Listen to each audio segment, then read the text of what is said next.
What's going on, YouTube? Welcome back to my channel. It's Coach Nick here. In today's episode, we're going to be talking about the best cardio to burn fat and lose weight. So if you're ready, let's rock and roll. Let's get into it.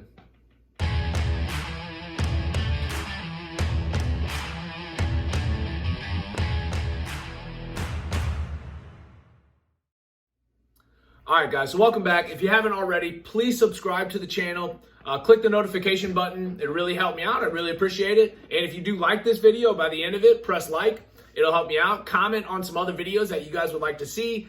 Education, and whether it's building muscle, burning fat, mindset, all that good stuff, I'm here for you. All right, so let's get right into it. What's the best cardio on a practical world here to burn fat for everybody?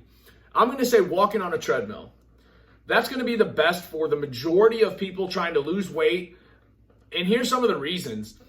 If you have, whether you're an elite athlete, you can always make it a little harder. And whether you're general public, it doesn't matter. You're just walking.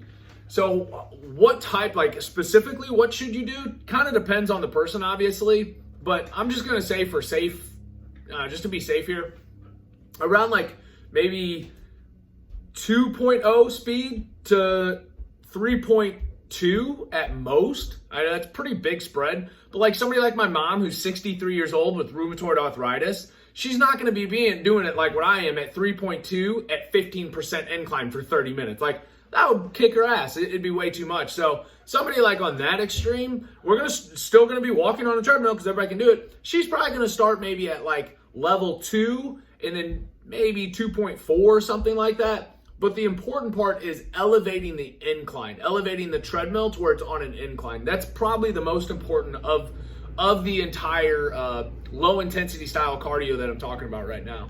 So my mom, I would still put her probably not 15. That's probably still a little too much, because just like anything else with life, you want to start slow so you can progress yourself up. You don't want to go too hard, even with cardio. You don't want to go too crazy out of the gate. You want to give yourself some leeway so you can forecast your results, 3 months down the road or something like that, for an example.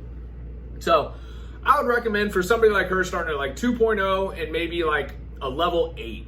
Like that's going to make her very exhausted. By the end of the 30 minutes, she'll be sweating really good. All right, and then let's go to somebody who's, more in their 30s, let's say, maybe wanting to lose 15, 20 pounds. I'm going to probably start you at like whether you're a male or female. There's so many circumstances. Don't take this and like butcher it. Take it for the face value of what it is. Get on a treadmill, get the speed going to where you're kind of like out of breath, again, you're not jogging by all means. I call it power walking. And then you're going to kick the incline up. And then, again, that's where it's at, is because you're like walking on an incline and it's like you're hiking. So 3.0 on like almost all treadmills, 3.0 every 10 minutes is about a mile. So if you do 30 minutes at 3.0, you're going to be in a mile and a half. And the key is put it as high as it'll go, really, from 10 to 15.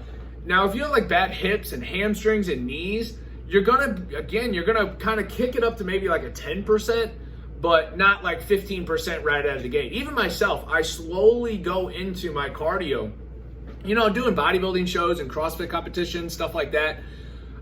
It's easy to come out of the gate hot, and I've done it myself. I've done 2 hours of cardio, of walking on an incline a day, and then it wrecks you, and you can't do it the next day. So, like, what's the point of doing it, right?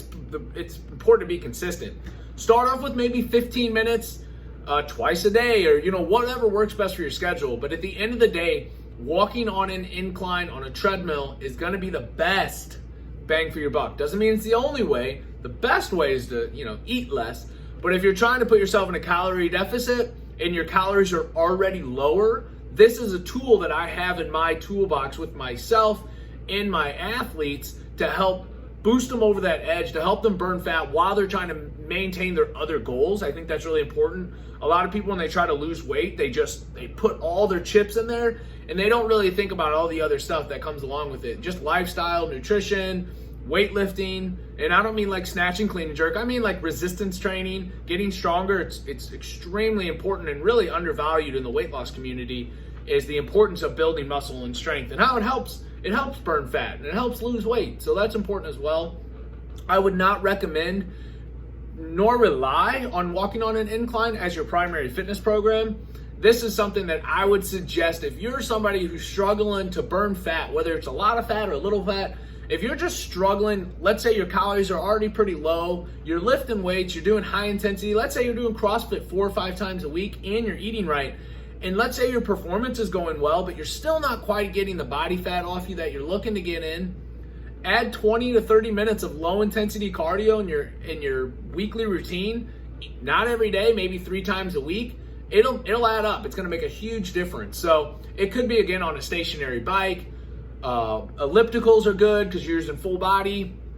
Assault bike's good because, again, you're using the full body. Something that I like, it's very just organic and natural for the body, is walking and running. Like, it's just something you have to do, right? It's just something you have to do to get around.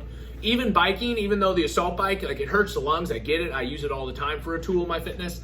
But walking on an incline, use it, moving your body, it really makes a big difference. So, and again, most importantly, there's no opinion. Anybody, like, as an opinion is there's no like, oh, I felt good this day or I felt that bad that day.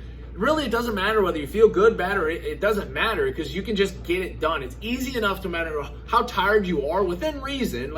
I'm not talking about like competing in a bodybuilding show, probably just general public. You should be able to get your ass on a treadmill for 30 minutes, read a book on an incline. I think anybody and everybody can do that. So let's wrap it up. If you guys have any questions, I would love to answer these in detail. Feel free to shoot me a DM. If you're not following me over on Instagram, make sure you do that. I'm always posting fun content and good stuff going on over there. Again, like this video if you did, if it helped you out. I'd really appreciate it. Keep on killing it, and I'll see you guys in the next video. I'm out.